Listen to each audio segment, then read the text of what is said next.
Estimados estudiosos, sean todos bienvenidos a nuestro tercer encuentro sincrónico de esta asignatura Estructura Organizacional.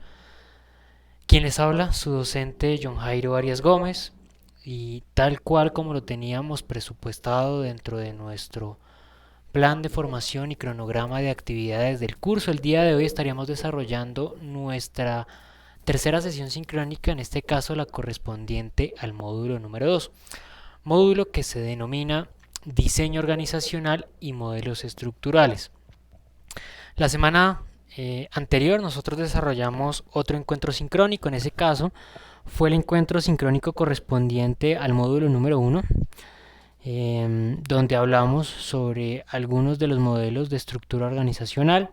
Hablamos por allí del modelo funcional, el divisional, el horizontal y el matricial. Inmediatamente la semana anterior hicimos la sesión sincrónica de bienvenida, donde hablé sobre algunos lineamientos importantes para el desarrollo del curso, las reglas para el desarrollo de la asignatura y también hablé un poco sobre las fechas de presentación y horas de presentación de las actividades. El día de hoy, como lo menciono, teníamos presupuestado el desarrollo de nuestra sesión sincrónica del módulo 2, diseño organizacional y modelos estructurales. Bien. El objetivo de esta sesión sincrónica es aclarar algunos conceptos que están asociados al diseño organizacional. Vamos a hablar de los principios del diseño organizacional, aquellos elementos que han venido formando esa actividad de diseñar la manera en que se va a organizar el trabajo dentro de las empresas. Para esta sesión sincrónica entonces tendremos la siguiente agenda. En primer lugar, voy a realizar una breve introducción al módulo número 2. Luego vamos a hablar de qué se trata el diseño organizacional, las dimensiones primarias y las dimensiones organizativas. Luego vamos a hacer mención también de los principios del diseño organizacional, para luego hablar de los modelos estructurales, dentro de los cuales va a estar el modelo autocrático, el modelo de custodia, el modelo de apoyo y el modelo colegial. Bien.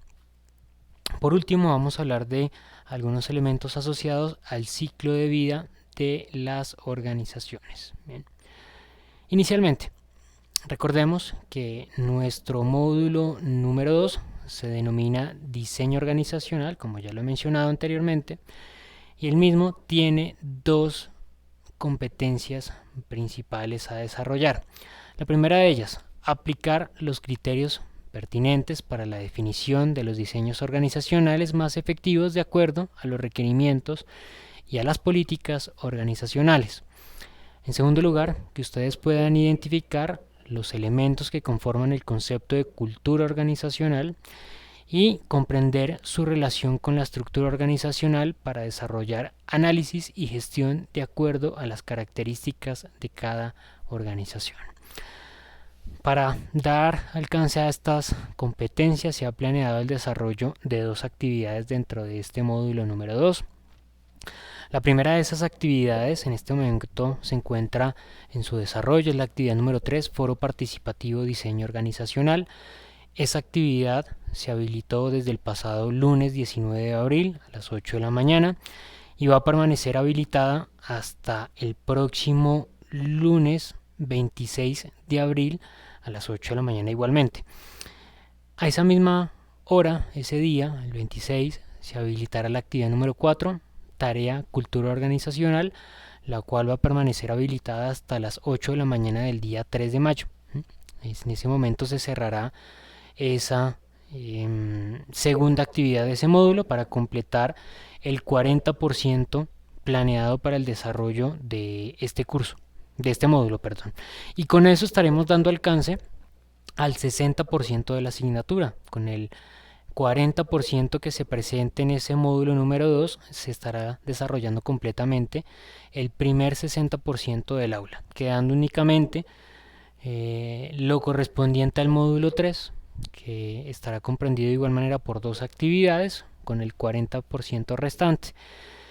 Para ese 3 de mayo, pues yo espero que no puntualmente para el 3 de mayo, pero sí en el transcurso de la semana, pues ustedes ya puedan contar con la calificación de esa actividad número 4 y puedan tener conocimiento sobre la nota que han alcanzado en ese primer 60%, para que ustedes ya tengan pues unas bases de cómo deben afrontar ese último 40% y ese módulo número 3. Quienes logren alcanzar pues buenas calificaciones en ese primer 60% podrán afrontar esa recta final del curso con una mayor tranquilidad. Quienes no, pues les quedará ese 40% para poder nivelar y ajustar las notas de cara a lo que va a ser su calificación al final del curso. Bien, bueno, lo primero que nosotros vamos a aterrizar en esta sesión sincrónica es el concepto de diseño organizacional. El diseño organizacional es un proceso donde los gerentes toman decisiones, donde los miembros de la organización ponen en práctica la estrategia de la organización. De cierta manera, el diseño organizacional se encarga de que los gerentes diseñen las actividades que van a desarrollarse dentro de la organización y de cierta manera dentro de la compañía se estructure cómo se va a desarrollar ese trabajo, cómo se va a implementar esas estrategias que han definido los directivos de la organización para entrar en marcha dentro de lo que es ese ambiente competitivo. Los procesos de diseño organizacional en un inicio giraban en torno al funcionamiento interno de la organización. Los 4 pilares a la hora de desarrollar ese ejercicio de diseño organizativo eran la división del trabajo, uno de los criterios básicos a la hora de la estructura organizacional, la departamentalización, la jerarquía y coordinación eran los elementos básicos a la hora de establecer los ejercicios de diseño organizativo. Recordemos que esto se debe principalmente a los principios clásicos de la administración, esos principios allí que pues establecían entre otras cosas la división del trabajo, la estandarización de actividades, la departamentalización, la agrupación de equipos de trabajo por funciones. Entonces, de cierta manera, con ese conjunto de actividades, pues buscaba que se alcanzara unos mejores resultados en términos de productividad y eficiencia en las empresas. Y para esto debemos ser claros. En la época que se desarrollaron esos principios administrativos, pues era una época muy distinta a la cual nosotros nos enfrentamos el día de hoy. Eran organizaciones industriales que el foco de sus preocupaciones estaba en alcanzar mejores resultados operativos. Era un mercado en el cual pues existían muy pocos ofertantes, no existían grandes empresas o una gran cantidad de empresas que se dedicara a la oferta de productos, existían solamente algunas pocas, y la demanda sí existía. Había una cantidad de consumidores deseosos de comprar, de adquirir esos productos que ofrecían estas empresas. Este fenómeno obviamente produjo que las organizaciones no se preocupasen mucho por lo que buscasen los consumidores o lo que pensasen los consumidores sobre sus productos, sino que pues al existir simplemente el deseo de adquirir esos productos por parte de esos clientes, las organizaciones tenían una sola preocupación, era aumentar la cantidad de productos que elaboraban para abarcar mayor cantidad de mercado, mayor cantidad de clientes y también pues tratar de encontrar muy buenos números en términos de eficiencia, ¿no? Hacer un uso adecuado de los recursos. Entonces siempre esas teorías clásicas de la administración estuvieron enfocadas en mejorar significativamente los resultados en términos de productividad de las empresas, aumentar siempre esa productividad. De allí esos principios clásicos de la división del trabajo, porque esa división del trabajo estaba enfocada principalmente en el aumento de la productividad, en ese ejercicio también de departamentalización, cuando se identificó que sumar a aquellos individuos que tenían una función particular, pues repercutía en un aumento significativo de la productividad de ese grupo de trabajo y de esos individuos dentro de la empresa. Entonces, por eso estos pilares que se mencionan acá están directamente relacionados, como lo podemos observar, con esas teorías clásicas de la administración. Pero obviamente los mercados, obviamente las organizaciones fueron mutando, fueron cambiando, la dinámica de los mercados pues también generó sus modificaciones, que obligó obviamente a que las empresas tuviesen otro tipo de necesidades, otro tipo de requerimientos. Dentro de esa historia del mercado, posteriormente ya el poder lo dejó de tener la industria. Después ese poder pasó a los minoristas porque ya hubo una mayor cantidad de ofertantes, es decir, hubo otras empresas que se dedicaron a ofertar cierto tipo de productos y la demanda se estandarizó. Es decir, había la misma cantidad de consumidores, pero ahora había un mayor número de empresas que fabricaban esos productos. Esto llevó a que quienes conocían los gustos de los clientes pues tuviesen un mayor poder. Esos eran los minoristas, las personas que estaban allí en las tiendas, que cuando colocaban los productos en su tienda identificaban que los clientes de cierta manera pues tenían preferencias por X o Y producto, buscaban productos con X o Y característica, preferían cierto tipo de funcionalidades o elementos propios de esos bienes. Esto les llevó a tener un poder de negociación dentro del mercado significativo, podrían negociar de mejor forma con las industrias, establecer mejores beneficios para su papel comercial, pero posteriormente también el mercado mutó y el poder simplemente llegó a los consumidores. Al existir una mayor oferta, una mayor cantidad aún de ofertantes y una mayor cantidad de comerciantes que se dedican a realizar esa labor de comercialización de esos productos, pues teniendo una demanda estabilizada, pues ahora sí existió la necesidad de tratar de identificar qué es eso que buscan y qué es eso que quieren los clientes, y el poder ahora está totalmente centralizado dentro de los consumidores. Pero ahora, hoy en día, cuando hablamos del diseño organizativo, debemos tener en cuenta algunos conceptos: las dimensiones primarias de la estructura organizacional, las dimensiones organizativas y las variables de diseño básica o variables de diseño básico. Por último, vamos también a validar cuáles son los principios de diseño organizacional. Estos elementos que menciono a continuación, al igual que las teorías administrativas, son aspectos que han ido evolucionando en el tiempo, como han ido evolucionando precisamente esas necesidades que tienen las empresas. Tengamos en cuenta que esas teorías administrativas y estos principios de diseño organizacional no han sido elementos que un autor haya llegado a desmontar o a modificar completamente, sino que se parte de lo que se ha construido. Es decir, primero una primera teoría que funcionaba en su momento para ese tipo de organizaciones. Luego, cuando evolucionan las organizaciones, es necesario evaluar esos requerimientos, y a partir de lo que ya estaba construido se evoluciona. No significa que se elimine o se borre por completo. Por eso es que vamos a ver que algunos de esos principios o elementos se repiten o se reiteran en esa descripción de dimensiones. Entonces encontramos como dimensiones primarias la especialización. Trata o habla de la división del trabajo y la asignación de tareas. Esto está totalmente alineado con lo que mencioné hace algún momento, ¿no? De la división del trabajo, de la departamentalización, con un objetivo particular, esa especialización, y es el aumento de la productividad. Ese es el foco principal de ese ejercicio de especialización.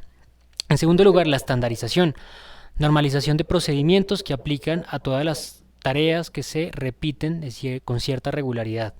La estandarización se trata de definir cuál es la forma correcta de desarrollar un proceso, cuál es ese paso a paso que debe ejecutarse para conseguir unos resultados previamente definidos. La estandarización tiene una idea principal y es, como lo he mencionado, definir cuál es la manera correcta, obviamente bajo un criterio de productividad que va alineado a lo que dije anteriormente, y eficiencia. Pero junto con esto, haciendo un uso eficiente de los recursos, es decir, optimizando la utilización de esos insumos o de esas materias primas con las cuales se cuenta. Y además, pues con la estandarización estamos evitando que se presenten reprocesos o que se generen errores en el desarrollo de ese procedimiento de forma particular. En tercer lugar, la formalización. Es el proceso de establecimiento de reglas, normas e instrucciones a las que se debe someter la realización de las tareas. Está bien. En el ejercicio anterior se estandarizaba, se decía cómo debería ser ese flujo de actividades. Pero ahora, para evitar que los trabajadores desarrollasen otro tipo de actividad totalmente distinta y que por allí se haga un mal uso de los recursos o que se cometan errores o se presenten accidentes, pues se formaliza el desarrollo de la actividad. La formalización puede ser por medio del establecimiento de un proceso documentado, de un manual de trabajo, en el cual, pues allí, con el respaldo de un documento, se está estableciendo cómo se debe ejecutar esa tarea, ese trabajo. De cierta manera, si un trabajador toma la decisión de desarrollar otras actividades que están por fuera de ese proceso estandarizado, ya cualquier tipo de resultado que se presente va a ser total responsabilidad de ese trabajador, o sea, por ejemplo, que no se alcancen los resultados esperados o que se llegue a cometer algún incidente o accidente de trabajo. Bien. Además de estas dimensiones primarias, encontramos también la centralización. Consiste en localizar la autoridad en aquellas unidades directivas que deben tomar decisiones principales.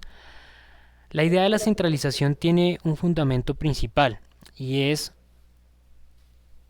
responsabilizar del ejercicio de toma de decisiones a aquellos individuos que están mayormente capacitados o que tienen las competencias puntuales para desarrollar precisamente esa actividad.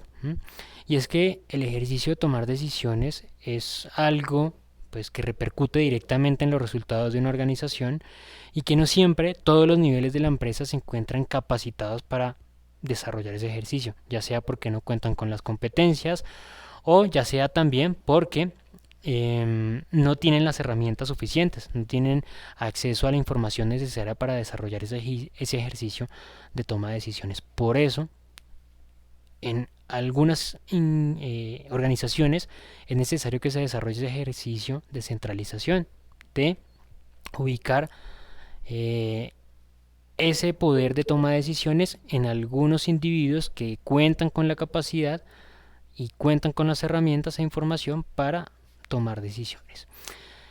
En quinto lugar, la configuración. Es la forma de la estructura organizativa que se lanza con líneas jerárquicas de diferente longitud. Y bueno, aquí ya va particularmente la idea de cómo va a tener el funcionamiento de la empresa. Va a depender obviamente de las funciones que se desarrollen dentro de la organización, de cómo vamos a organizar ese trabajo, de cómo vamos a organizar precisamente todos esos procesos de gestión que se ejecutan dentro de la empresa.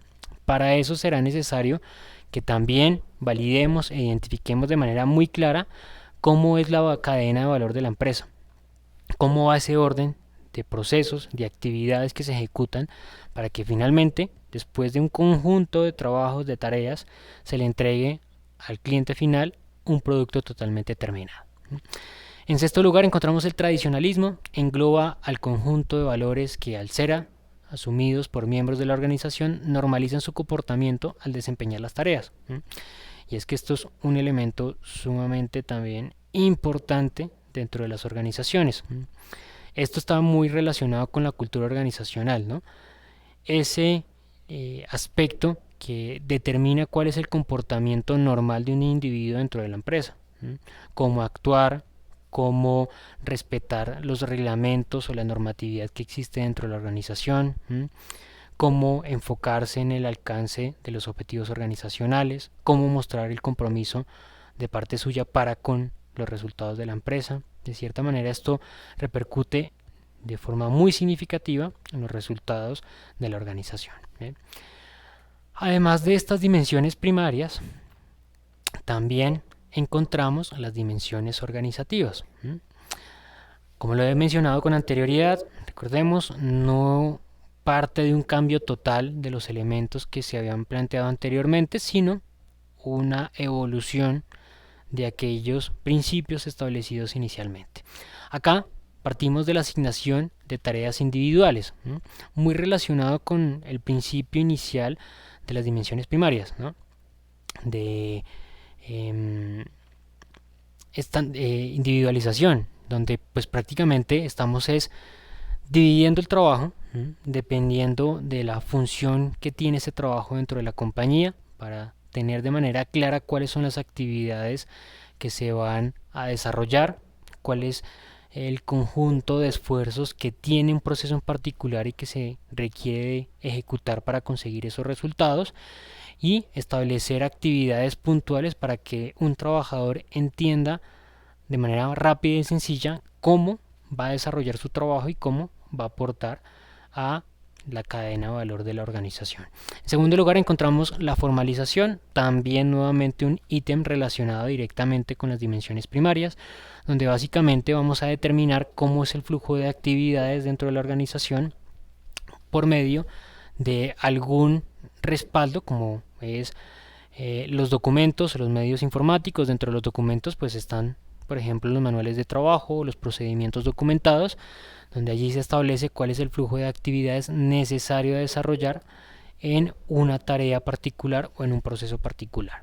Y por último, la agrupación de tareas en departamentos o departamentalización, que consiste precisamente de acuerdo a la función que tienen diversos trabajadores o de acuerdo a la función que desempeñan diferentes perfiles de cargo, vamos a agrupar esos individuos en diferentes departamentos que se encargarán, obviamente por afinidad de funcionamiento, a conseguir unos resultados específicos. Obviamente si esos cargos son afines, pues obviamente ambos están tratando de encontrar o tratando de buscar un resultado particular para la organización, y el enfoque adecuado de esos dos individuos a ese resultado pues va a sumar de manera mucho más significativa a la empresa. Y ahora sí, hablamos de las variables de diseño básicas. Tenemos por un lado la unidad de mando, que consiste en que cada miembro de la organización obedece a solamente un líder o un supervisor dentro de la empresa. Esto para evitar una ambigüedad de direccionamiento. Si nosotros en nuestro puesto de trabajo tuviésemos dos jefes, aunque existe esa posibilidad, y recordemos que esa característica es propia de las estructuras matriciales, pero si dentro de nuestro cargo funcional nosotros tuviésemos dos jefes y ambos diesen un direccionamiento distinto, pues nosotros no sabríamos a quién hacerle caso, ni qué instrucciones seguir. Por lo tanto es importante esta unidad de mando que establezca que cada subordinado solamente debe obedecer a una línea jerárquica superior. Ángulo de control hace referencia a la cantidad de subordinados que puede hacer el seguimiento efectivo un supervisor. Tengamos en cuenta que a mayor cantidad de subordinados que tenga un supervisor, pues menor va a ser el tiempo que él le puede dedicar a cada uno de ellos. Menor va a ser el tiempo que va a poder asignarles a hacer seguimiento, a acompañarlos en su desarrollo de actividades. Pasa, por ejemplo, cuando en el ejercicio, por ejemplo, docente, entre más alumnos tenga un profesor, pues eso significa que menor va a ser el tiempo en que ese profesor le va a poder dedicar a cada alumno. Entonces es importante para las organizaciones evaluar ese ángulo de control para validar cuál es el número correcto para establecer esos límites de subordinación de algunos miembros dependiendo de la función que desempeñen dentro de la empresa. División del trabajo, nuevamente acá están los elementos asociados a los principios básicos de la administración.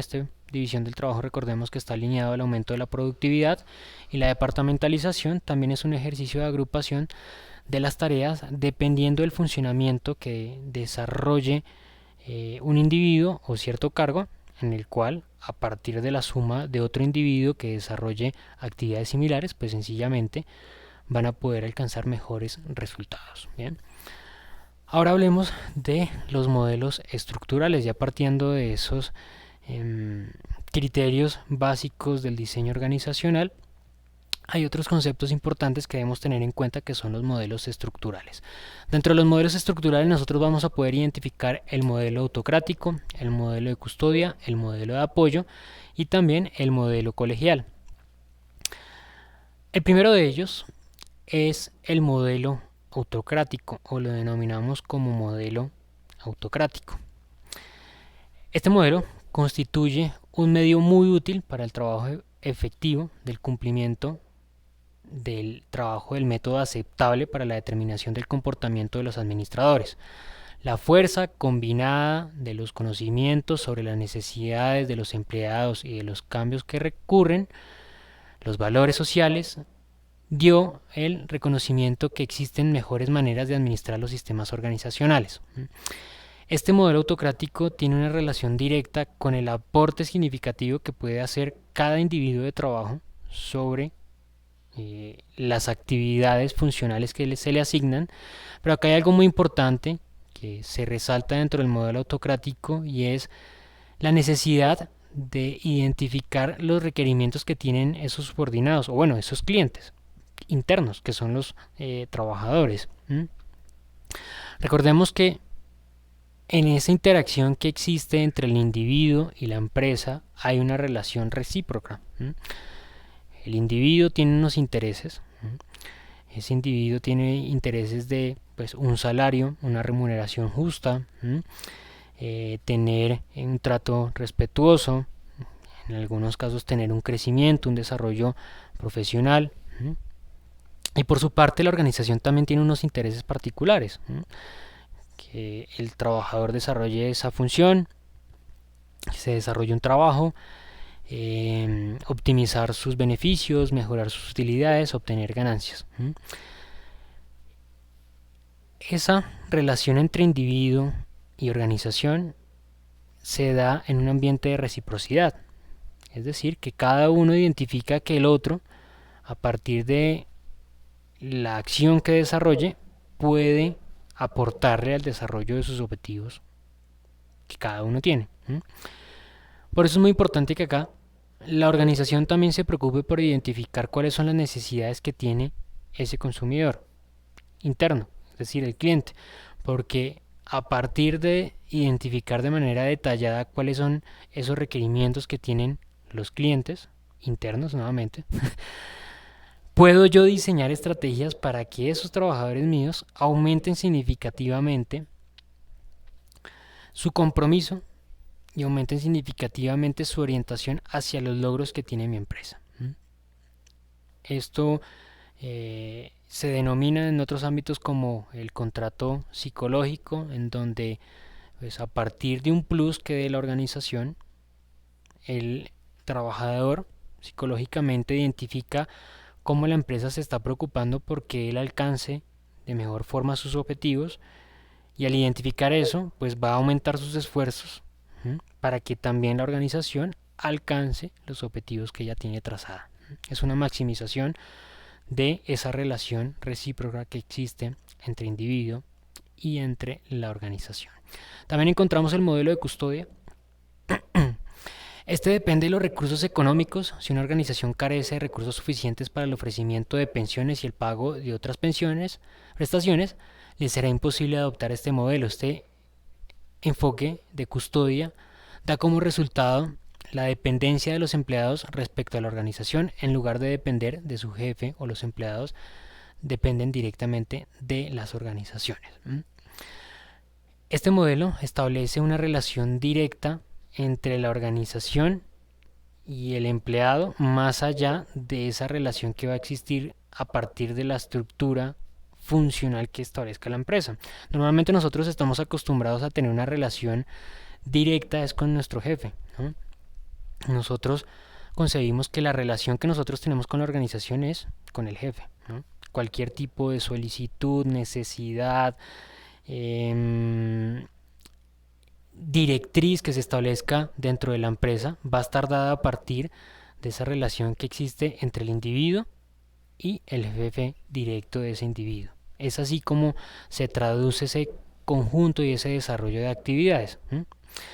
Pero cuando la organización establece los lineamientos para que exista una dependencia total sobre la empresa y no sobre el jefe directo, pues entonces allí se podrá desarrollar este modelo, porque sencillamente habrá un mejor relacionamiento por parte del individuo con la empresa. Si bien se parte de que el jefe o el líder se encargará de realizar algunos direccionamientos de cómo debe ejecutarse y desarrollarse el trabajo, pues habrá una mayor confianza por parte del trabajador para relacionarse directamente con la empresa. Digamos que hay una sensación de pertenecer a la organización y no solamente pues ser parte de una empresa allí ligada o anclada por medio de ese jefe directo. Esto es muy particular dentro de las organizaciones colombianas. Es muy común que nosotros estemos o que nos sintamos ligados a las organizaciones por medio de nuestro jefe, como si realmente nuestro jefe fuera la parte interna de la organización y nosotros simplemente fuéramos allí un anexo o algo que estaba anclado a esa organización. Además de esto encontramos también el modelo de apoyo. Este modelo de apoyo depende del liderazgo en lugar de el poder y el dinero. A través del liderazgo, la empresa ofrece un ambiente de ayuda a los empleados a crecer y a cumplir a favor de la organización. Y para esto es un concepto que ustedes más adelante van a desarrollar sobre el papel del liderazgo, porque hay diferentes líderes que se pueden identificar dentro de las empresas. Dependerán del liderazgo que ejerzan, liderazgo natural o un liderazgo estructural. Hay dos tipos de grupos, como lo venimos trabajando en nuestra asignatura, que nosotros podemos encontrar dentro de las empresas. Van a existir grupos formales y grupos informales. Los grupos formales son aquellos que obedecen netamente la estructura organizacional, es decir, los departamentos, las áreas de trabajo, ese grupo de personas que interactúan por necesidad propia de la organización. Yo interactúo, por ejemplo, con mis compañeros de facultad porque pues todos ese conjunto de trabajadores nos debemos al desarrollo de actividades netamente de la Facultad de Administración y Economía. Por otro lado, pues hay grupos informales que se crean a partir de la interrelación que se genera entre diferentes individuos de la empresa. Una interrelación natural que se da a partir de gustos personales, creencias afines, como pueden ser, por ejemplo, creencias religiosas, gustos en los deportes, gustos en música, y son esos compañeros con los cuales nosotros interactuamos por tener algún tipo de afinidad. Dentro de los grupos formales habrán liderazgos de igual manera formales, establecidos a partir de la jerarquía que se establece para cada uno de esos departamentos o áreas, mientras que en los grupos informales el liderazgo nacerá o se desarrollará de manera natural. Y ese liderazgo natural pues estará al servicio de la organización si la empresa encuentra los mecanismos que le permita dominar ese liderazgo. Digamos que de cierta manera es una preocupación que constantemente buscan las organizaciones tratar de dominar en este aspecto, porque sencillamente ese liderazgo puede repercutir directamente en el nivel de compromiso que tengan los miembros de ese grupo, ya sea formal o informal, con los resultados organizacionales. Por lo tanto, si logramos dominar ese liderazgo, ese compromiso de esos trabajadores pues va a multiplicarse de manera importante. Además, también encontramos el siguiente modelo, el número 4, el modelo colegial. Este modelo colegial establece una sensación de compañerismo entre los empleados de la empresa y eso hace que el trabajador tenga una sensación de estar o de ser parte activa de la organización. Este tipo de modelos utilizan comúnmente una estrategia comunicativa para poder darse un impacto mucho más significativo en esa percepción o en esa sensación que tienen los trabajadores. Por ejemplo, no se trata al trabajador como empleado, sino como colaborador o como compañero, para que de cierta manera pues él identifique una sensación de integrarse en lo que es el core de la empresa. Además de esto, también se utiliza, como le digo, un canal o canales de comunicación importantes para que pues se pueda transmitir decisiones trascendentales de la empresa a los diferentes niveles de la organización y de que esa forma pues el trabajador identifique que la organización se encuentra interesada en que él constantemente esté al tanto de las decisiones y las acciones que se toman para el futuro de esa organización. Bueno, finalmente uno de los conceptos a tratar en este encuentro sincrónico es el ciclo de vida de las organizaciones. Y uno de los aspectos a mencionar de manera importante es que las organizaciones no tienen el mismo ciclo de vida que tienen los productos. Nosotros estamos acostumbrados a mencionar siempre el ciclo de vida de los productos, que es la introducción, el crecimiento, la madurez y el declive. Está dado obviamente a partir de las compras que tiene ese producto dentro del mercado. Un ingreso de ese producto al mercado, donde se está dando a conocer, un crecimiento cuando sencillamente ese producto empieza a ser identificado por parte de los consumidores, empieza a tener mayor relevancia, mayor importancia. Hay un crecimiento, después una etapa de madurez cuando ese producto sencillamente ha alcanzado su máximo número de ventas dentro del mercado, y posteriormente un declive, que es cuando ya ese producto, ya sea por la aparición de un sustituto, ya sea por la aparición de diferentes competidores con otro tipo de características, empieza a tener una demanda menor dentro del mercado y sus utilidades empiezan a verse en disminución. Este es el ciclo de vida de los productos. Ahora, las organizaciones no ingresan de un momento a otro al mercado. Hay una etapa previa importante, significativa, para que se lleve a cabo la estructuración de una organización, como puede ser el establecimiento formal de la organización, el estatuto, el registro de esa organización, de lo que se va a dedicar, todos los estudios de factibilidad previos para que posiblemente pueda llevarse a cabo precisamente el desarrollo de esa organización, su fase de nacimiento, el inicio de la ejecución de sus actividades, su crecimiento, posteriormente fase en la cual la organización empieza a generar ingresos, empieza a generar ganancias, se introduce dentro del mercado, empieza a identificar en cuál es el espacio del mercado en el cual puede llegar a ser competitivo, empieza a identificar cuáles posiblemente pueden llegar a ser sus ventajas competitivas. Encontramos esa fase de organización plena, donde precisamente la empresa ya interactúa formalmente con los demás apartados del mercado, es consciente de que es un sistema interno que está abierto y que interactúa con un macrosistema que es ese mercado, para luego entrar en una fase de vejez, donde la organización pues ya posiblemente a partir de las actividades que desarrolla no ha tenido un mayor impacto significativo precisamente en ese nivel de competitividad del mercado. Puede que se siga dos caminos a trazar: una fase de retiro, una fase de desaparición, cuando obviamente no es capaz de formular nuevas acciones que le permitan continuar siendo competitivo, porque el mercado así lo va a exigir, que constantemente se estén desarrollando actividades para permanecer compitiendo en ese mercado. Si no, pues esas empresas van a estar destinadas a desaparecer. Pero también hay otro camino que puede seguir la organización, y es el reinventarse, desarrollar otro tipo de actividades, encontrar nuevamente, como se desarrollaba en esa etapa de adolescencia, un espacio dentro del mercado en el cual pueda actuar, que no necesariamente va a ser el mismo que venía desarrollando anteriormente. Esta pandemia, por ejemplo, fue un ejemplo para muchas organizaciones en ese aspecto. Organizaciones que se dedicaban a otro tipo de actividades industriales, y que debido a la pandemia, debido al cierre, debido a la demanda de los clientes, pues dejó de desarrollar una función, una actividad, y se dedicó totalmente a otra actividad totalmente distinta. Bien, mis estimados estudiosos, esto ha sido todo respecto a las temáticas a trabajar en este encuentro sincrónico del día de hoy.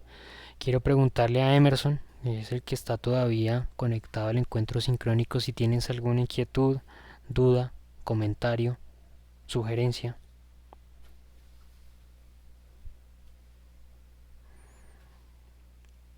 Vale, perfecto, Emerson, muchísimas gracias por responder allí. Muchísimas gracias también por tu participación. Hace un momento estaba otro compañero, pero se retiró del encuentro sincrónico.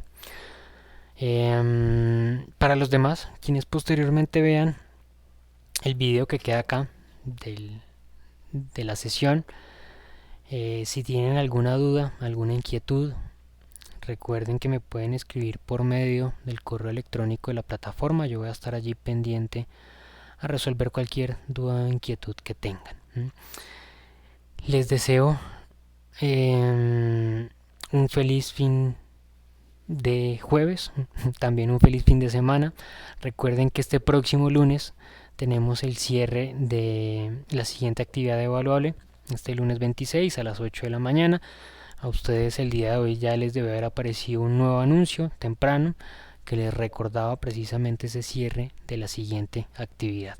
A Emerson, muchísimas gracias nuevamente por tu participación y nuevamente pues nos estaremos encontrando en la siguiente oportunidad. Muchísimas gracias y hasta pronto.